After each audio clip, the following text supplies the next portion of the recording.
Hozir sizlar bilan DeLonghi'ni traditsionniy kofe mashinasini obzorini ko'ramiz. DeLonghi italyanskiy brend bo'lib, bunda sizlar 3 xil kofeni bemalol tayyorlasanglar bo'ladi. Birinchisi espresso, ikkinchisi americano va keyingisi cappuccino va lattelarni bemalol tayyorlasanglar bo'ladi. Bu kofe mashinamizning o'zining 3 ta funksiyasi bor va undan tashqari o'zi mana bunaqa tepa pastga tushib chiqadigan, yonga suriladigan cappuccinatori ham bor.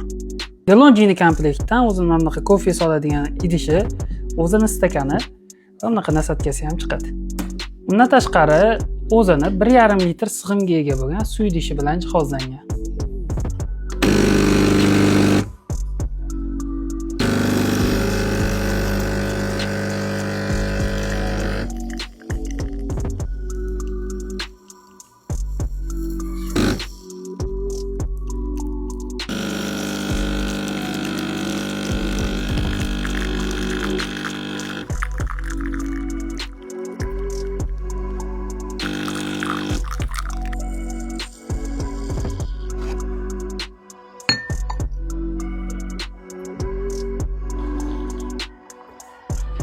Sizlar bizdan bu turdagi kofe mashinalarini 65 dollardan boshlab xarid qilishingiz mumkin.